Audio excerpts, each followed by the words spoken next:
Esta es la palabra de Dios. Salmo 19, versículos 7 al 9. La ley del Señor es perfecta, infunde nuevo aliento. El mandato del Señor es digno de confianza, da sabiduría al sencillo. Los preceptos del Señor son rectos, traen alegría al corazón. El mandamiento del Señor es claro, da luz a los ojos. El temor del Señor es puro, permanece para siempre. Las sentencias del Señor son verdaderas, todas ellas son justas.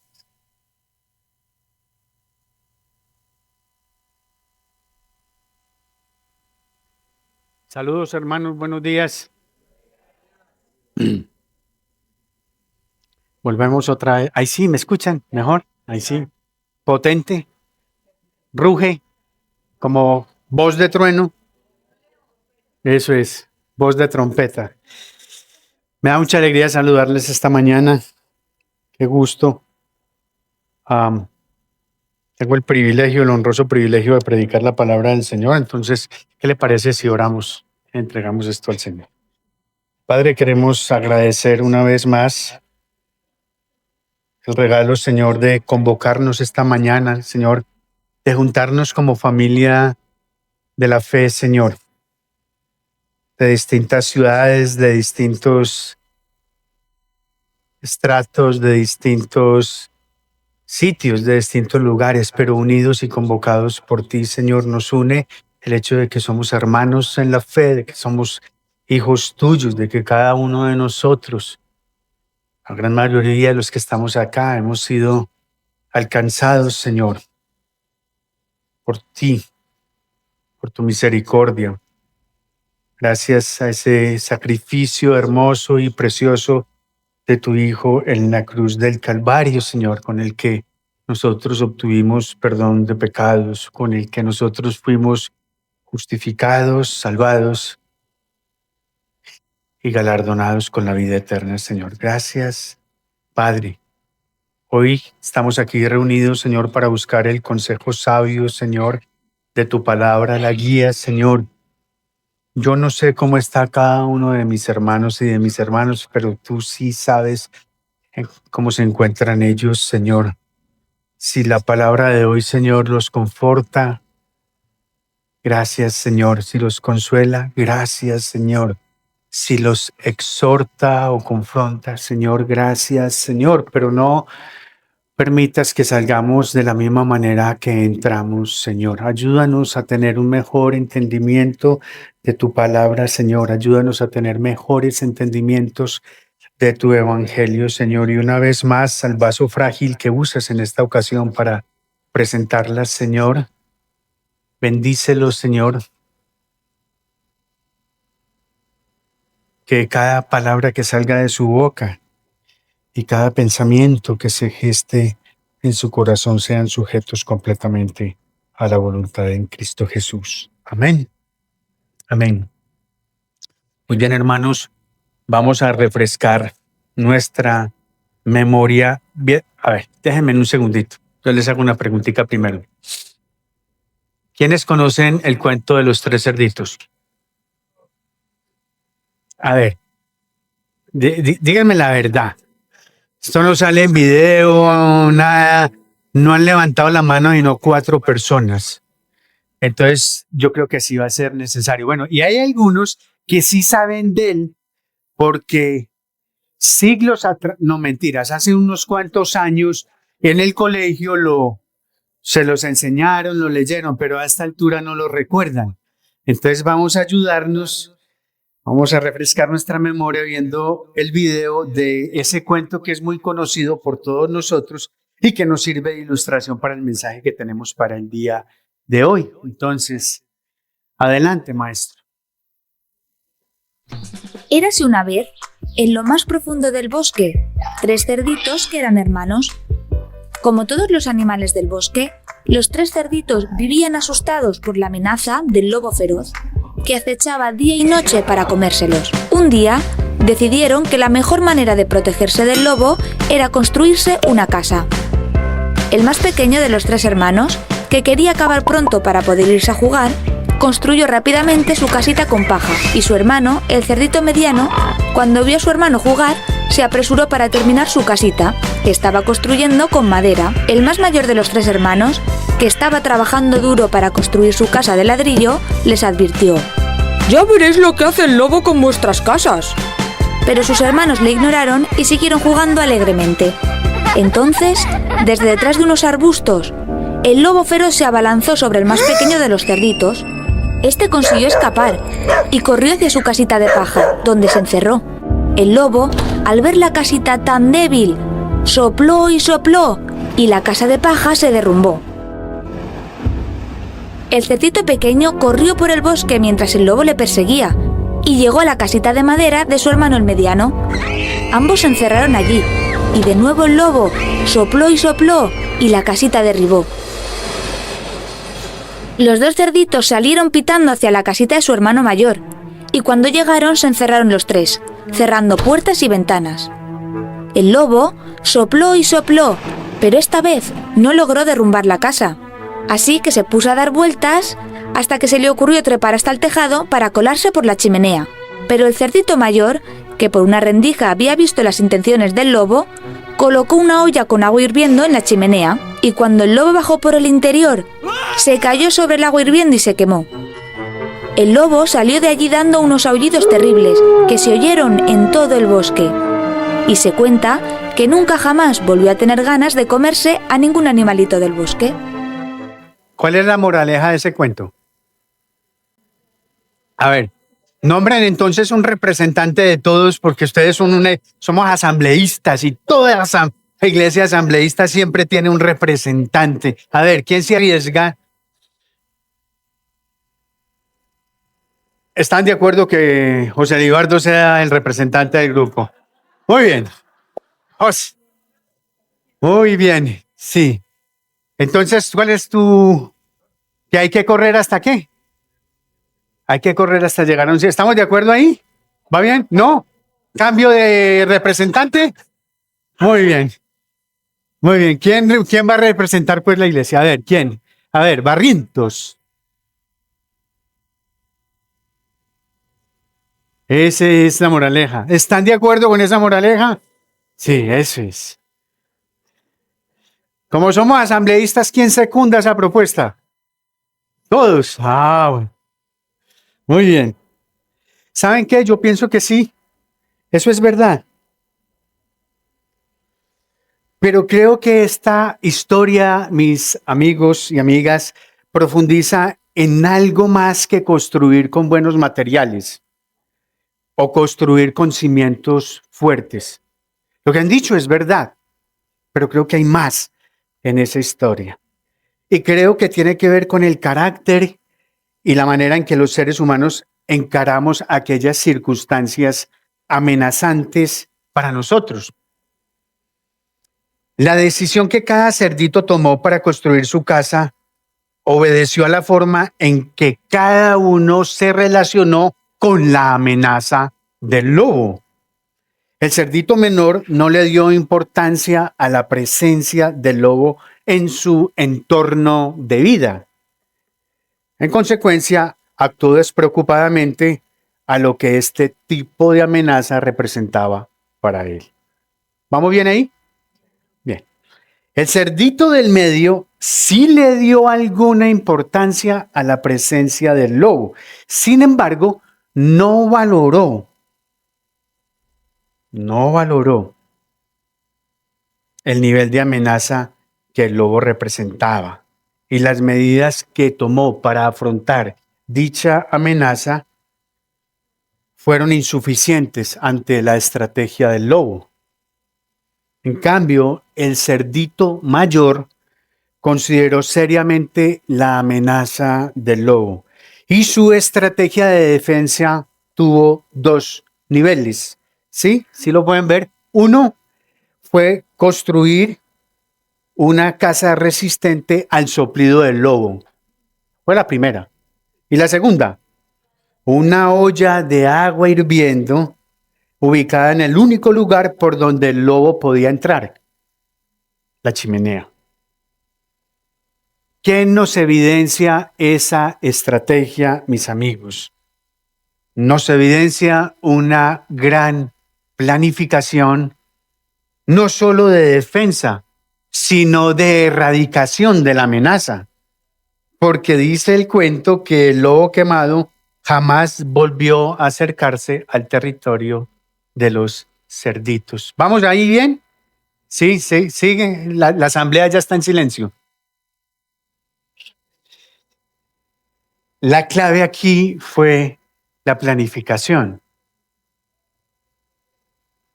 Y esa es nuestra propuesta para hoy, hermanos, para este mensaje, planificar.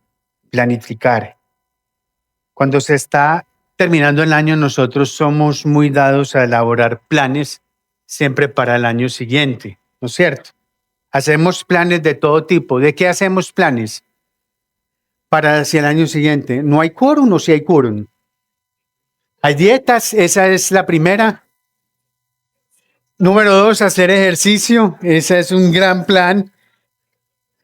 ¿Qué otra? Estudiar algo. Sí, hay planes, hay proyectos educativos que muchos de nosotros quisiéramos emprender y un principio, un inicio de año favorece ese tipo de cosas, sobre todo con el sistema educativo que tenemos. ¿Qué otro plan hacemos? Presupuesto. Qué bien. ¿Lo mencionó quién? ¿Probablemente un contador o qué? Esa es la palabra favorita de contadores y de administradores. Presupuesto, sí. Sí, aquí las casas las tienen todos muy bien, entonces nadie está con ideas de reformar casa, ni de pintar, ni de nada. Pero a veces ese también es otro de los propósitos que se hacen de año, una reforma de eso. ¿Piensan viajar? ¿Alguno tiene un proyecto de viaje en mente? ¿No? Bien. Bueno, algunos consideran la posibilidad de viajar en el siguiente año, entonces empiezan a tomar las medidas respectivas. Esos son planes y planes que nosotros nos gusta hacer. Pero, y déjenme hacerles esta pregunta, ¿tomamos nuestras necesidades espirituales tan en serio como para planificarlas? Porque tenemos las necesidades educativas, las necesidades de hacer cambio de dieta, las necesidades de elaborar un presupuesto, quizás la necesidad de un cambio de empleo y todo ese tipo de cosas. Pero las necesidades espirituales, ¿qué? O déjenme lo pregunto de otra manera. ¿Aplicamos la misma seriedad al planificar nuestra espiritualidad que al planificar cómo queremos ganarnos nosotros la vida?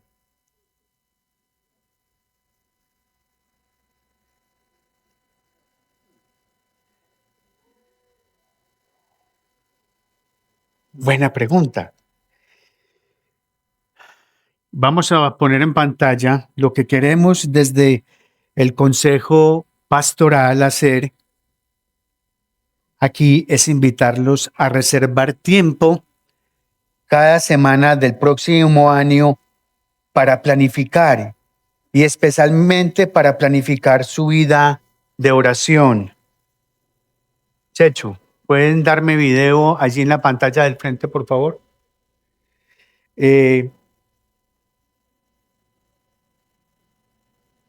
Planificar nuestra vida de oración, planificar nuestra vida devocional y, ¿por qué no, de alguna manera, planificar la vida ministerial?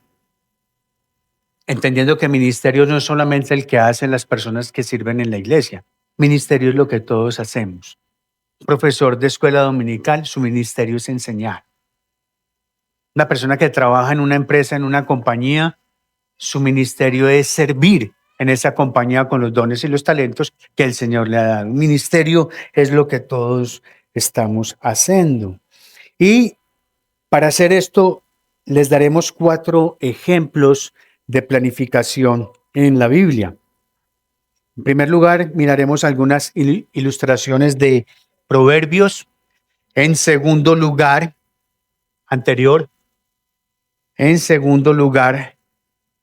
tendremos la planificación del apóstol Pablo.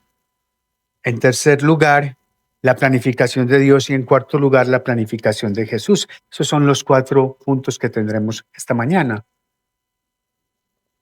Comencemos entonces con el primer punto, las ilustraciones de Proverbios. Hay muchas, solamente hemos tomado unas cuantas, vamos a hablar muy poco, muy corto, vamos a tenerlas en pantalla la mayoría de ellas porque no tenemos un texto así en específico para dirigirnos en este asunto de la planificación. Tenemos varios textos en la escritura, entonces nos vamos a ayudar con la pantalla para eso. No obstante, no está de más que lo investigue y abra su escritura. El primer texto está en Proverbios capítulo 6, versículos del 6 al 8. Dice la escritura: ve, mira la hormiga, perezoso. Mira la hormiga, perezoso. Observa sus caminos y sé sabio, la cual sin tener jefe, oiga qué interesante esto, la cual sin tener jefe, ni oficial, ni señor, prepara en el verano su alimento y recoge en la cosecha su sustento.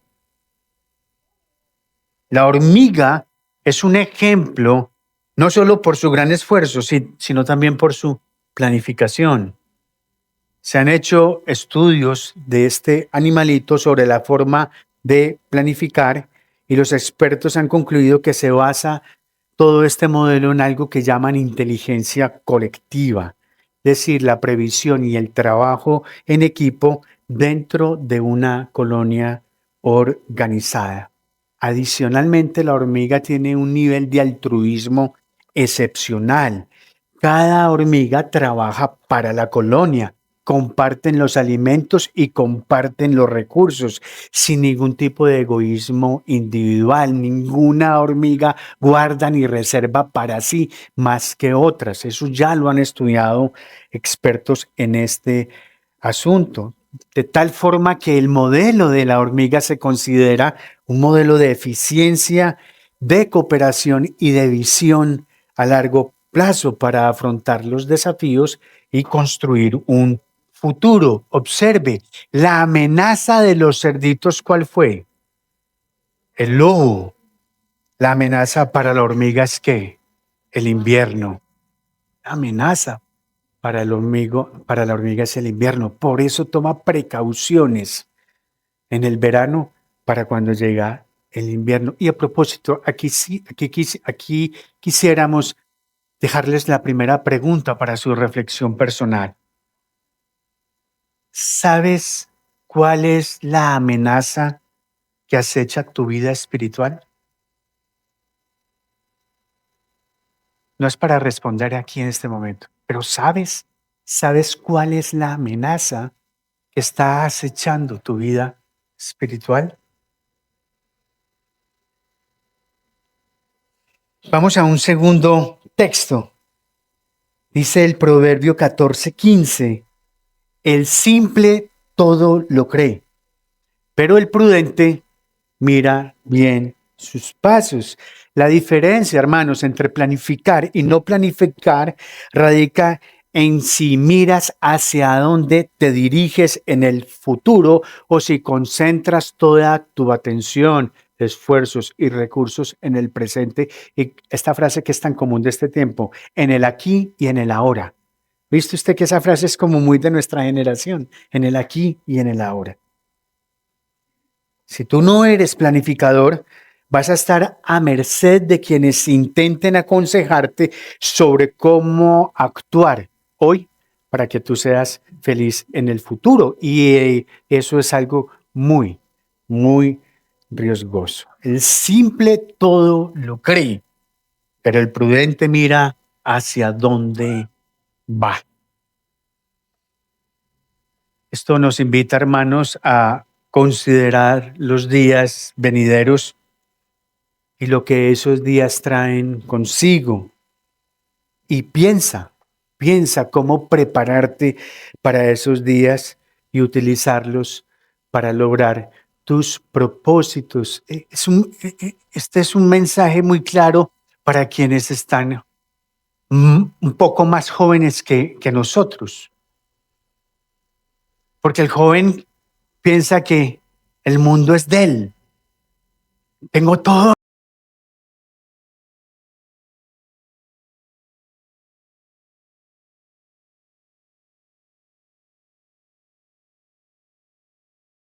una vida, y ese toda una vida tiene varios os y varias as. Toda una vida por delante. Y no, quienes tenemos algo de canas, sabemos que la vida es un soplo. La Escritura lo dice en Santiago, es un soplo. Es flor de un día. Otro texto de la Escritura, otro proverbio, dice: sin consulta los planes se frustran, pero con muchos consejeros triunfan. Hermanos, ustedes ven en ese texto que aquí se da por sentado el valor de la planificación. Y el autor simplemente nos está dando consejos de cómo hacer planes para que triunfen, planes exitosos. Él nos está diciendo, ¿sabes? Oye, no seas tan independiente ni te creas tan superior para recibir cualquier consejo. ¿Qué problema tan grande es ese para nosotros, hermanos? Y si por alguna circunstancia el Señor nos ha dado un poquitico más a cada uno, entonces ya ese poquitico más nos hace disque sabios.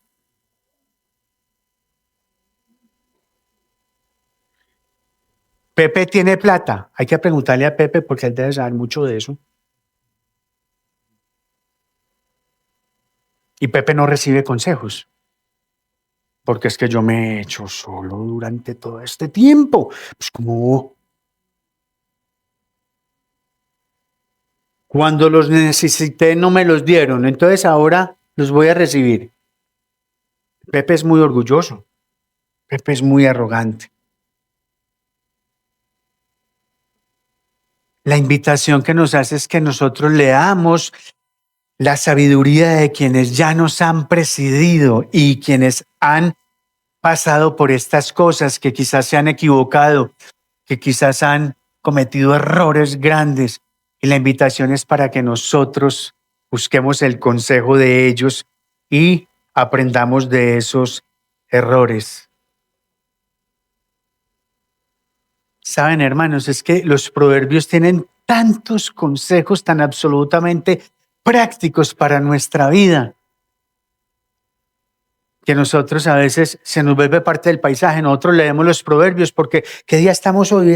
Hoy es 28. Leamos el proverbio 28. Honra padre y madre y no sé qué. Y él no le habla ni al papá ni a la mamá. Pero hoy hay que leer el proverbio del día 28. Hay que leerlo. Nosotros viviríamos de una manera muy distinta y muy diferente si nosotros le hiciéramos caso a los proverbios, si por lo menos los tuviéramos en cuenta. Eso es lo que nos está diciendo el texto. No seamos independientes, no nos creamos superiores a recibir cualquier consejo. Siguiente, mire encomienda al Señor tu trabajo y tus planes se afirmarán. Déjenme, ¿por qué enfatizo tanto este asunto de la planificación en este momento, hermanos? Porque es un problema grande de esta generación, hermanos, planificar. No hay planificación. Se planifica muy poquito. ¿Qué vas a hacer cuando termines la universidad? ¿Qué dicen todos, la mayoría? Quienes han tenido personal, ¿qué quieren hacer? Viajar. Muy bien. Y luego, viajar. Bueno, ya has viajado 2 veces. Y en tercer lugar, viajar. No, y quiero seguir viajando y viajando y viajando.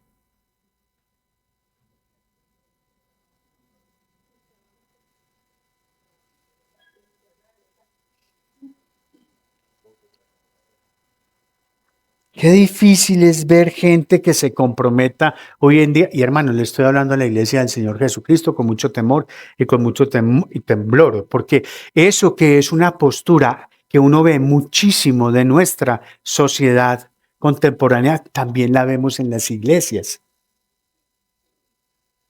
He escuchado de muchísimas damas jóvenes.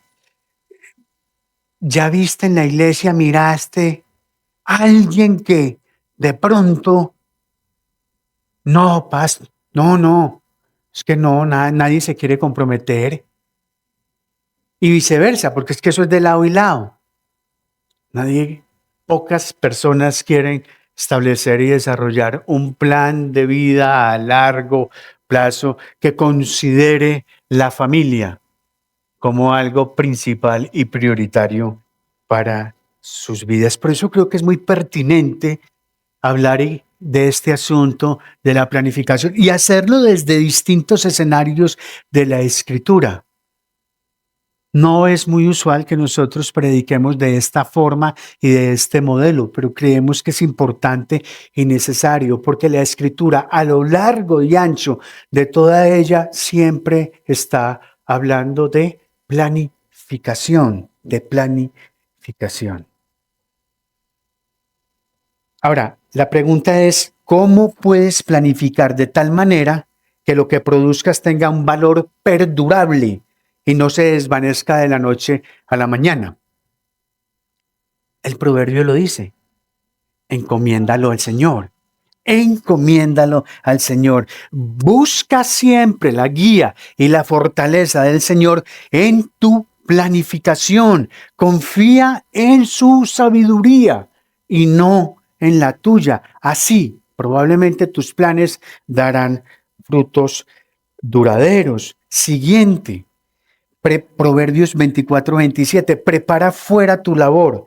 Tenlo todo dispuesto en el campo y después edifica tu casa.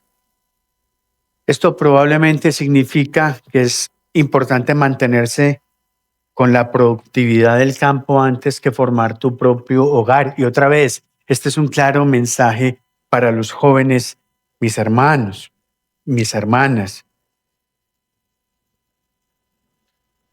Consiga un trabajo antes de casarse. Es increíble que haya que decir esto. A mi generación no hubo que decirle eso. Hoy en día hay que decirle eso. Consiga un trabajo antes de casarse.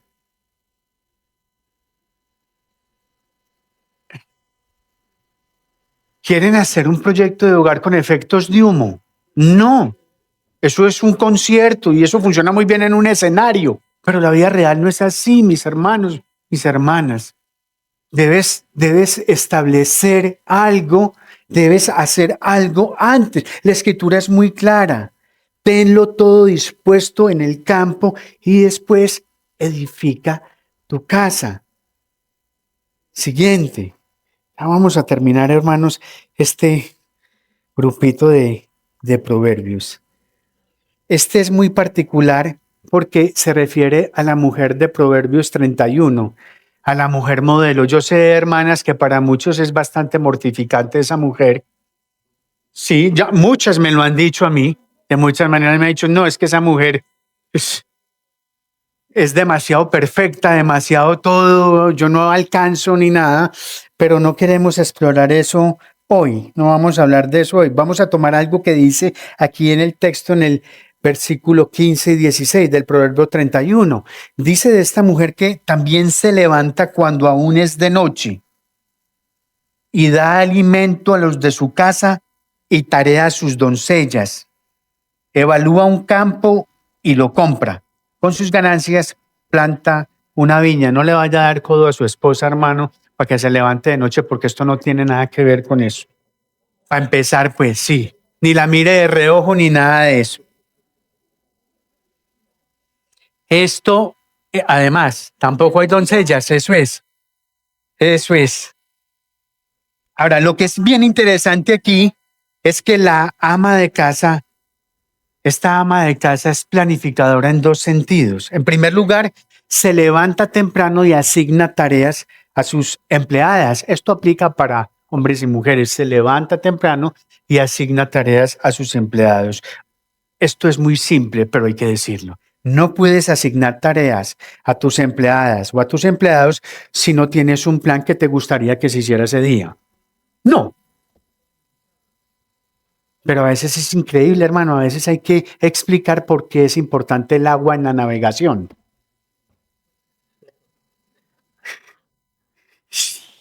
Sí. No puedes asignar tareas a tus empleados si no tienes un plan sobre lo que te gustaría lograr ese día. Y en segundo lugar, ella evalúa un campo y lo compra. Ahora, ¿qué es lo que evalúa? ¿Qué es lo que evalúa? Considera cómo encajará esa compra en el plan de su hogar. Eso es lo que ella evalúa. Cómo esa compra encaja en el plan de su hogar.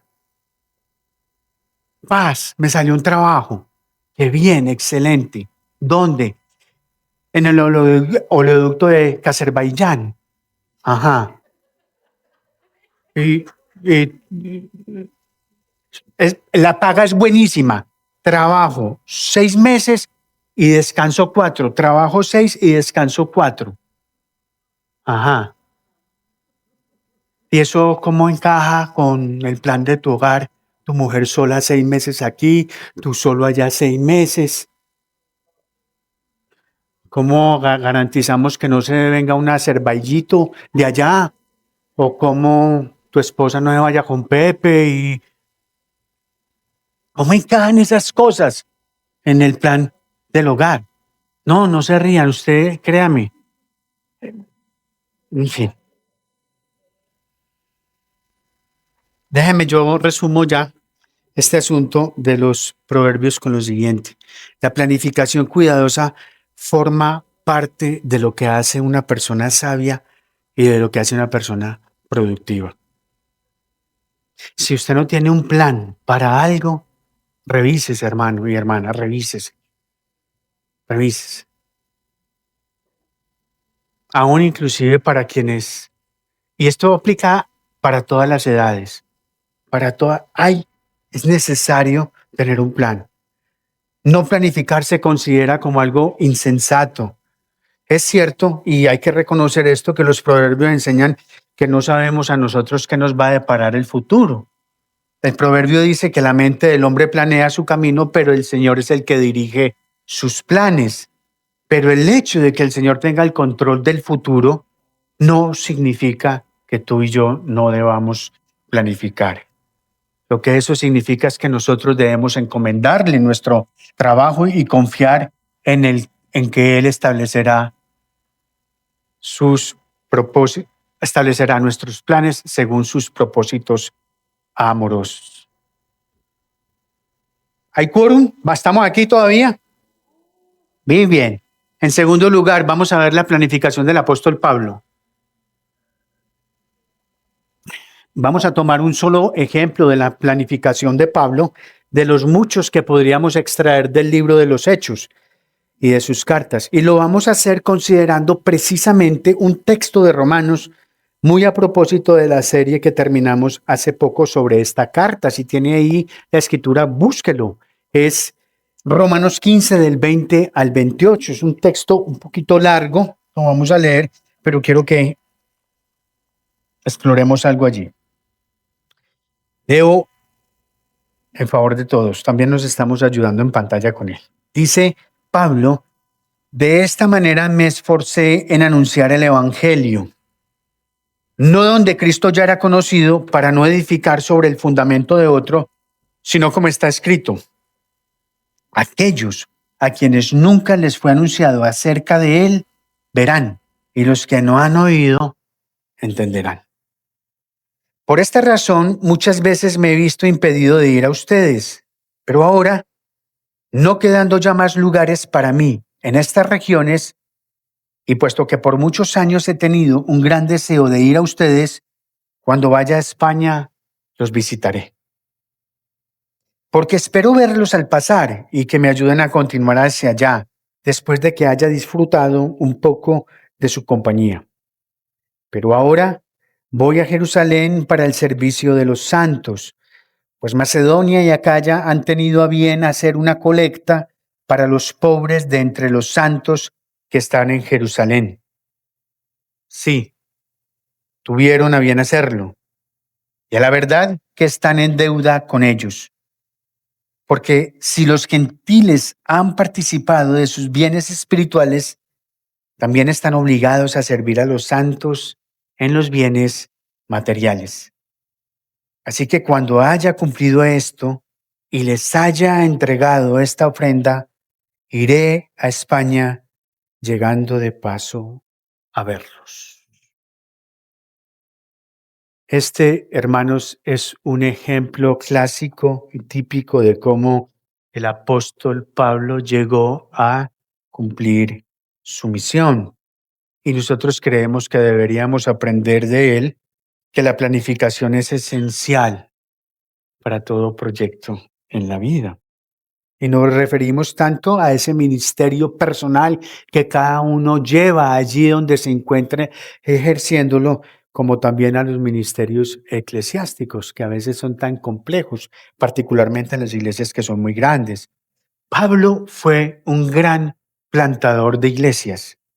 Logró más en su vida por la expansión del reino de Cristo que cualquier otra persona.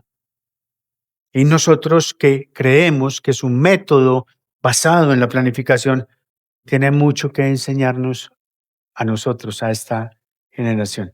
Miren lo que nos está diciendo esa porción de la Escritura. En primer lugar, Pablo tenía una directriz general. ¿Sí? ¿Saben cuál? Comienza. Quería predicar donde nadie había predicado antes. Esa era la directriz general de su plan. Y a partir entonces de esa directriz, desarrolló un plan específico. Llevaría la ofrenda ¿a dónde? A Jerusalén. Iría luego a Roma para establecer una base en Occidente. Y desde esa base en Occidente, con la ayuda de la gente de Roma, él iba a ir rumbo a España. ¿Sí o no? Ese era el plan, ese era el proyecto de Pablo. Ahora, lo que hace especialmente significativo este asunto es que hasta donde sabemos, el plan fracasó. ¿Sí recuerdan? El plan fracasó. Pablo fue arrestado en Jerusalén. Fue a Roma como prisionero y muy probablemente nunca llegó a España. Por lo menos la Escritura no da testimonio de eso, de que haya llegado a España. Es como vimos en Proverbios.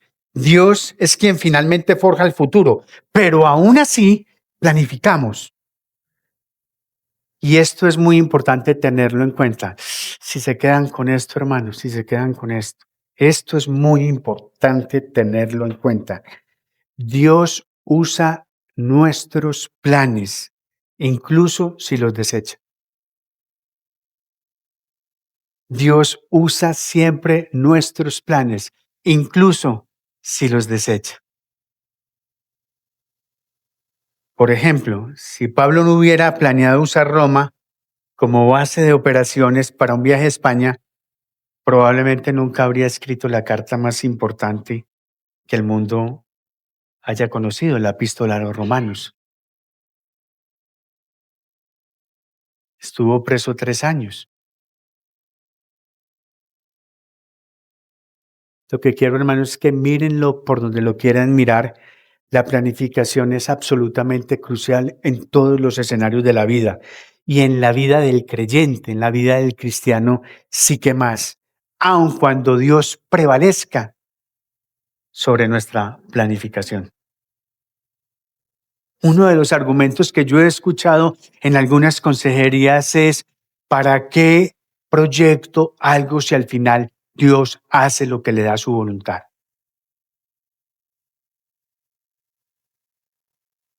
¿Cierto? Eso lo ha hecho usted razonablemente, eso lo ha hecho dándole patadas al closet.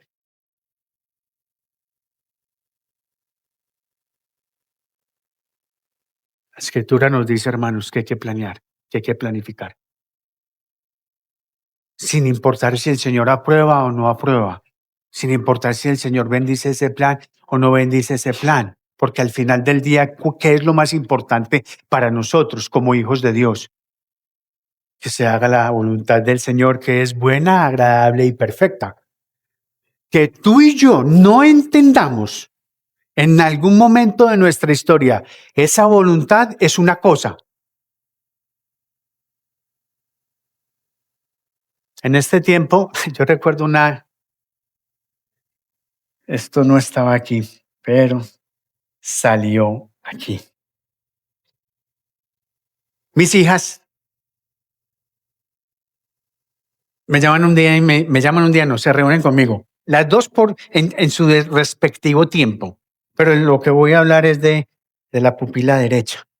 En mi casa, las hijas son dos pupilas. Una es la pupila derecha y la otra es la pupila izquierda.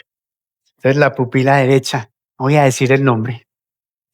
La pupila derecha me dice un día, papá, vamos a orar para pedirle al Señor a ver si me sale un viaje. Quiero poder hacer un viaje para afianzar el asunto del idioma y todo ese asunto. Sí, y ya tienes eso más. Sí, pa, hice estas averiguaciones, miré esto, todo lo tengo completamente organizado. Eso abrió el Excel, eso abrió el cuadro, fotos. Eso es una cosa hermosa, una maravilla. Eso que tú no eres capaz de decirle, piénsalo bien. No, eso sí, uno le toca a uno, ¿no? Pues vamos a orarle al Señor, que el Señor afiance y afirme eso, ¿te parece? Es que eso era lo que quería, pa. Quería que oráramos por el proyecto y todo y tal. ¿Estás considerando que el Señor puede decir que no? Yo sé. Ah, bueno, listo. Entonces vamos a orar. Vamos a poner el proyecto en manos del Señor. Y eso hicimos, lo oramos. Comenzamos los trámites, la apoyamos en eso. Fue, vino, llevó, mandó, fotocopió, escaneó. Todo lo que había que hacer con esas cosas se manda. ¿Cuál es una de las formas ideales que el Señor usa en este tiempo para confirmar su voluntad en un viaje en el exterior? La visa. La visa. La visa es algo que el Señor usa muy bien en estos tiempos. Se hizo todo, se mandaron, niegan la visa. Niegan la visa. Y además de que niegan la visa, la llaman y le dicen, fíjate, no sabemos qué pasó. En 5 años de mandar gente allá, tú eres la primera visa que niegan.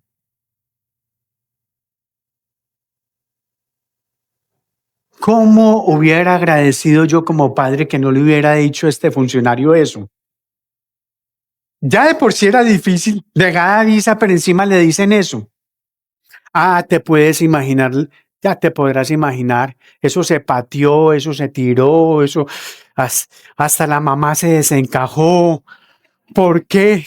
La recuerdo ese día, el muro, ¿por qué? ¿Pero por qué, Señor? Si esa es una hija hermosa que te honra, te glorifica, bueno, tal.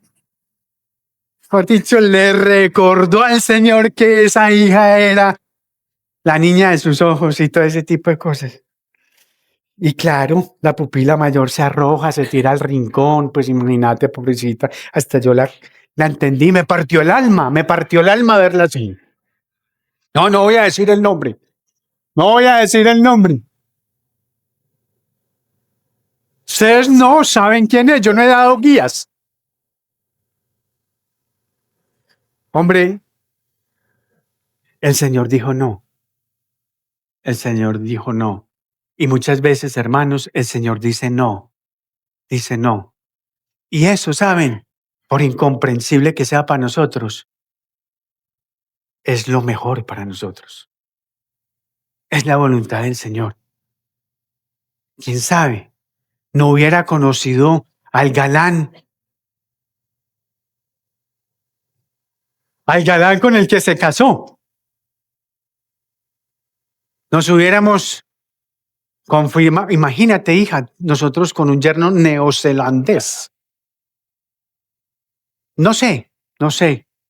Y probablemente nunca sepamos el propósito de eso. Pero lo que yo sí sé, Y supe desde el principio cuando dijo no, es que se estaba haciendo su perfecta voluntad. Y yo ahí me sentí muy tranquilo. A mí me ha frustrado planes el Señor. Los ha modificado en todo y por todo. Han sido incomprensibles, pero yo tengo que reconocer que su voluntad es buena, agradable y perfecta. Y por sobre todo plan que yo tenga y por sobre todo lo que yo quiero, el Señor escoge mejor y Él sabe lo que me conviene. Porque por mucho que yo lo ame con mi infidelidad, Él me ama mucho más con su fidelidad. Amén. Muy bien. Veamos en tercer lugar la planificación de Dios.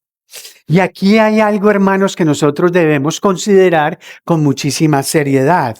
Y es esta. ¿Saben cuál es la razón principal por la que nosotros debemos planificar?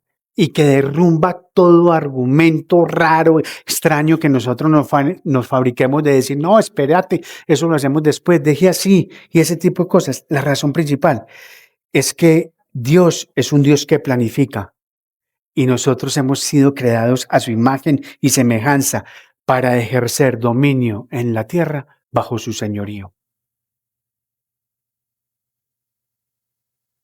Es una situación muy delicada que nosotros no planifiquemos, que nosotros no planeemos cuando somos creación de un Dios que lo planifica. Y no cualquier creación, hechos a imagen y semejanza de un Dios que planificó. Es más, nosotros no somos ni siquiera capaces de concebir un Dios que no actúe según su propio plan eterno. Yo no puedo imaginarme, no sé si ustedes, si se puedan imaginar a un Dios sentado en el atrio diciendo, Arbey, ¿qué fue lo que hizo aquí? No puede ser. Pues me descuadro esta vaina aquí. Voy a ver, entonces yo como reoriento esto aquí para que se cumpla mi propósito. ¿Te puedes imaginar a un Dios así? Y con las bellezas de ovejas que somos nosotros. Él para un lado cuadrando a ver cómo... No podemos imaginarnos a un Dios así. A un Dios que no actúe según su propio plan eterno. Miren lo que dice Isaías, el capítulo 46, versículo 9 y 10. Qué texto tan especial. Y estas siguientes porciones las he traído en la versión nueva, nueva traducción viviente para que nos dé un poquitico de más claridad allí el lenguaje. Dice Isaías 46, pues solo yo soy Dios. Yo soy Dios y no hay otro como yo. Solo yo puedo predecir el futuro antes que suceda. Todos mis planes, todos mis planes se cumplirán.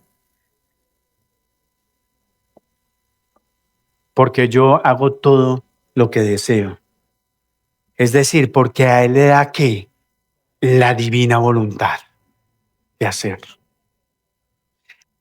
Efesios capítulo 1, versículos del 9 al 10 dice, ahora Dios nos ha dado a conocer su misteriosa voluntad respecto a Cristo, la cual es llevar a cabo su propio buen plan. Y el plan es el siguiente. A su debido tiempo, Dios reunirá todas las cosas y las pondrá bajo la autoridad de Cristo. Todas las cosas que están en el cielo y también las que están en la tierra. Y en Hechos capítulo 2, versículo 23 dice, pero Dios sabía lo que iba a suceder y su plan predeterminado se llevó a cabo cuando Jesús fue traicionado. Plan. ¿Qué es lo que esto nos está diciendo, hermanos, en su conjunto, estos versículos? Que Dios es un Dios que hace todas las cosas según un plan, su plan eterno. Entonces, a nosotros, hermanos, nos conviene seriamente asumir las cosas más importantes de la vida, con mucha planificación, con mucha previsión, no dejándolas al azar, no poniéndolas a ver qué pasa. No, saben hermanos, si nosotros somos de los que creemos que el mundo espiritual es el que gobierna al mundo material, si somos de los que creemos que nuestra lucha no es contra qué, no es contra carne ni sangre, sino contra qué, contra huestes de maldad que habitan en regiones celestes, entonces nosotros debemos concluir que lo más prioritario y lo más importante para nosotros debe ser nuestra vida espiritual. Nuestra vida espiritual, y es lo que menos planeamos. Es lo que menos planeamos. Hay algunos que van a la iglesia porque ese fin de semana ya no nada. Estuve allí, qué pena, llevamos como 3 fines de semana.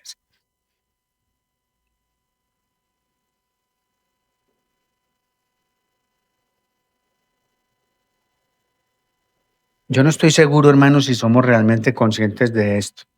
Pero aquí, hermanos, la pregunta es mucho más confrontadora. ¿Cómo planificas tu vida espiritual? ¿Cómo planificas tu vida espiritual? Y en cuarto lugar, hermanos, tenemos la planificación de Jesús. Jesús tenía una misión que cumplir y la terminó con muchísima previsión y con una gran planificación. Fíjense lo que dice la Escritura. En la sinagoga de Nazaret presentó su plan de trabajo. Miren lo que dice en pantalla. El Espíritu del Señor está sobre mí porque me ha ungido. Número 1, ¿para qué? Anunciar el Evangelio a los pobres. Número 2, para proclamar libertad a los cautivos. Número 3, para recuperar la vista de los ciegos. Número 4, para poner en libertad a los oprimidos. Y número 5, para proclamar el año favorable del Señor. Ahí está la agenda de trabajo del Señor. Ese era su plan de trabajo. Tenía un objetivo muy bien definido: instaurar el reino de Dios en este mundo. Por eso el tema principal de toda su predicación era revelar el misterio del reino. Y su método era bastante simple. Era recorrer, era proclamar, era enseñar y curar. Ese era el método de Jesús. Marcos recoge la proclamación de Jesús así. Dice, el tiempo se ha cumplido, decía, y el reino de Dios se ha acercado. Arrepiéntanse y crean en el Evangelio. Ahora, de la misma manera, la estrategia de Jesús era formar discípulos para que encarnaran la vida del reino y que esos discípulos formaran a otros discípulos con las mismas características, con las mismas condiciones y así sucesivamente en el tiempo. De esto hace 2000 años y hoy nosotros somos testimonio de eso.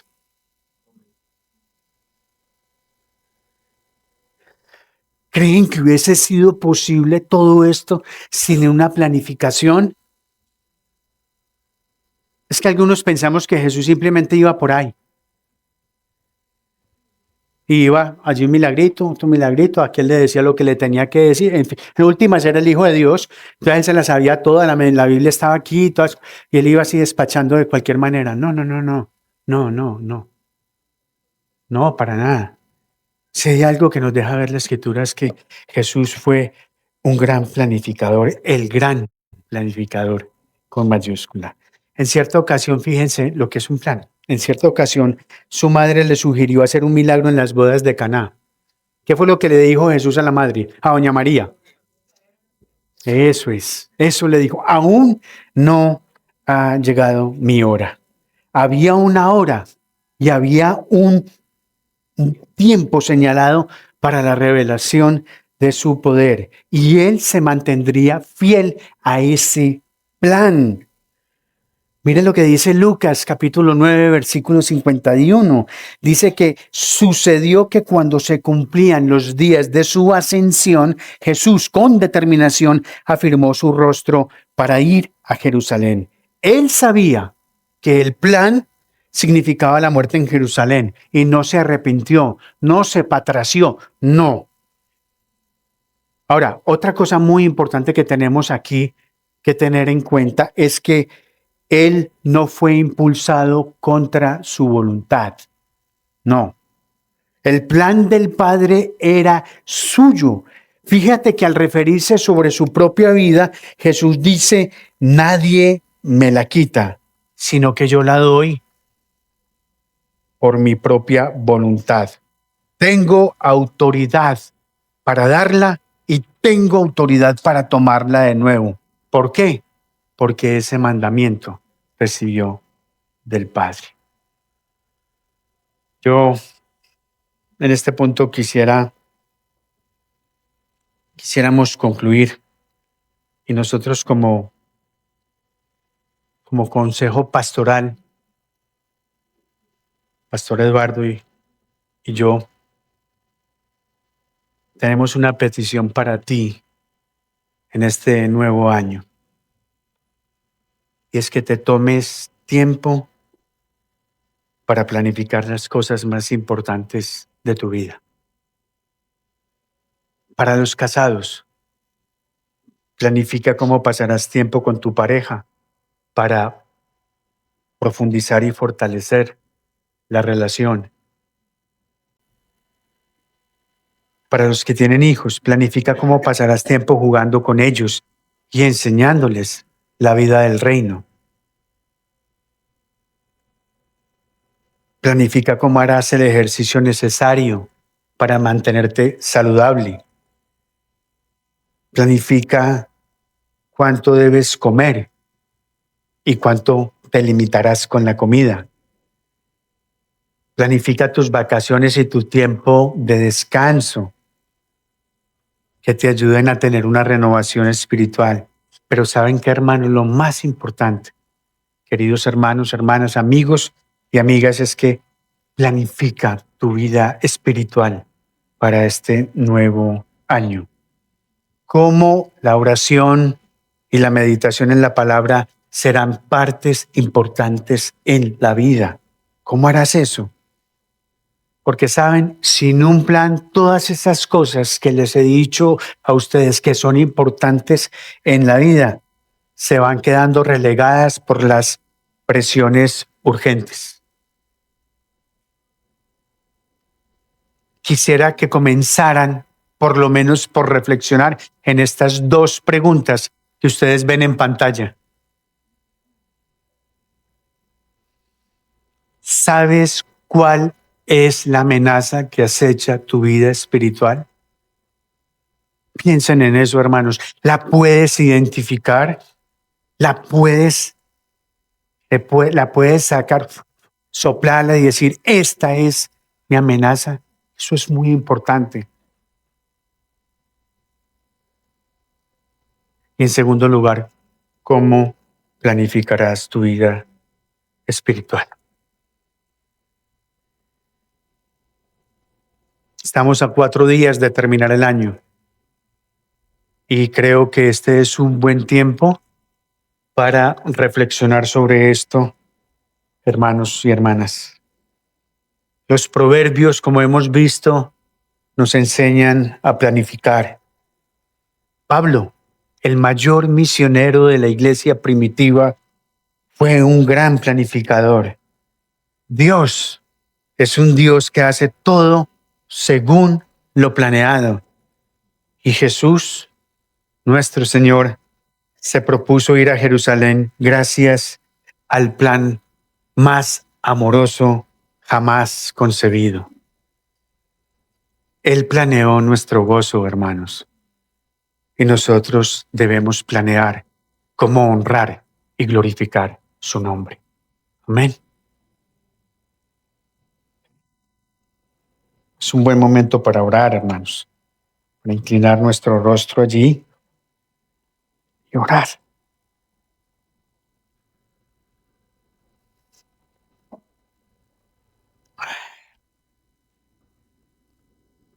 Amado Padre Celestial,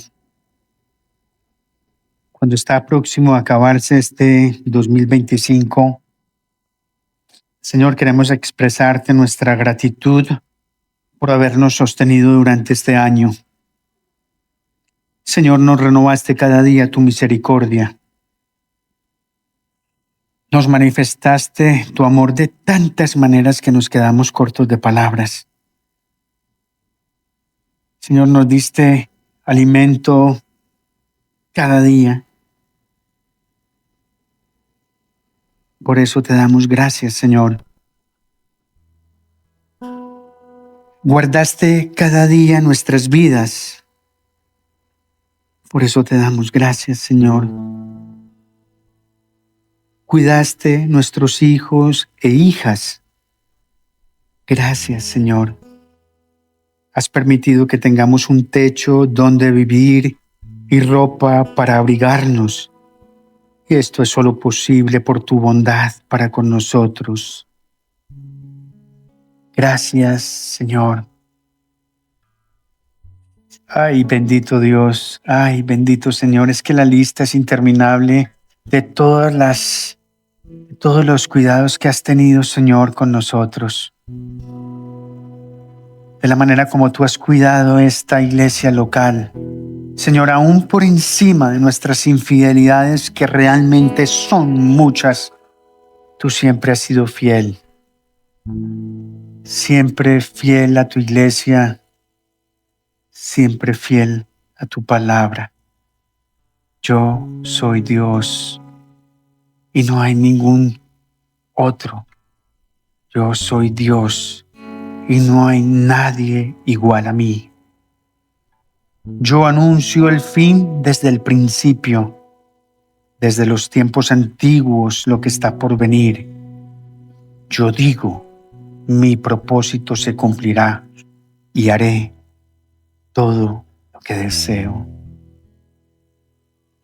Bendito seas, Señor, porque nada de lo que hagamos frustra tu propósito eterno, que siempre es bueno, agradable y perfecto. Y por esto te damos gracias, Señor. Señor, llega un nuevo año que solo tú conoces porque eres el único que sabe lo que vendrá con él. Nosotros reconocemos que en tus manos están nuestros tiempos y sabemos que todo lo que suceda en este año que llega, por incomprensible que pueda ser para nosotros, servirá para propósitos eternos, servirá para afianzar nuestra fe, servirá para nuestro crecimiento y madurez en la vida espiritual. Por eso, Señor, como pastores de este rinconcito de tu iglesia, te rogamos que nos ayudes a todos nosotros a planificar nuestra vida espiritual para este 2026. Ayúdanos, Señor, a priorizarla por sobre todas las cosas. Ayúdanos a comprender que nuestro bienestar depende de buscarte en oración, de meditar en tu palabra, de amar y considerar al prójimo. Ayúdanos a conocerte más, a tener mejores entendimientos de tu evangelio y ayúdanos a ser iglesia y vivir la iglesia para honra y gloria de tu nombre. Oramos en el nombre del Padre, del Hijo y del Espíritu Santo. Y la iglesia dice: